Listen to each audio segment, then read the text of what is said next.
ये तो मुझे परास्त कर देगा निमाई। गंगा जी से लौटकर वे चुपचाप आकर पलंग पर पड़ रहे। उनके साथी पंडितों ने भोजन के लिए बहुत आग्रह किया, किंतु कहा तबीयत खराब है। तबीयत तो बिगड़ ही जाएगी, जो अहंकार की तबीयत है वो महापुरुषों के सामने बिगड़ जाती है। बार बार जब उनके जनों ने कहा तो थोड़ा कड़क स्वर में कहा, आज हमारी पाने की इच्छा नहीं, स्वास्थ्य ठीक नहीं, आप लोग पाइए। बार बार वो सोचते मेरे सरस्वती को क्या हो गया है। उनको ये पता नहीं कि भगवान और भगवान के भक्त, इनसे सरस्वती जी भी डरती है।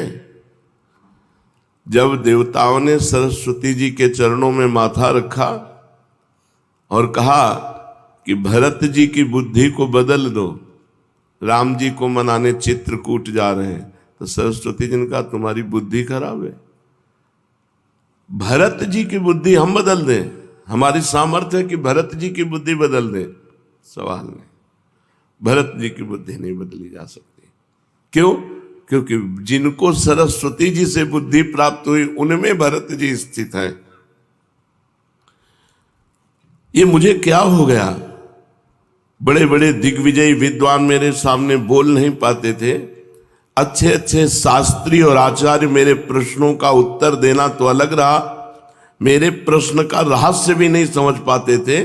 और आज गंगा किनारे एक नए युवक अध्यापक ने मेरी पूरी धुल दी, एक भी न चली, मेरी बुद्धि पर पत्थर पड़ गए। उसकी एक बात का भी मुझसे उत्तर देते नहीं बना। मेरी समझ में नहीं आता कि बात क्या हो गई मेरे अंदर। उन्हें बार बार अपने इष्ट सरस्वती देवी पर बड़ा क्रोध आने लगा। सोचने लगे मैंने कितने परिश्रम से सरस्वती मंत्र का जाप किया,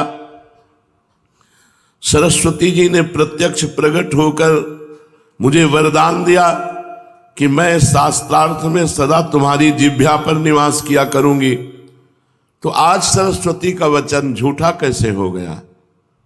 आज मेरी जिह्वा पर से कहां चली गई?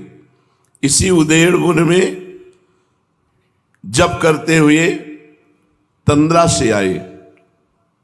सरस्वती जी स्वप्न में आई और कहा सदा एक सी दशा किसी की नहीं रहती, जो सदा सबको विजय ही करता रहा उसे एक दिन पराजित होना पड़ता है।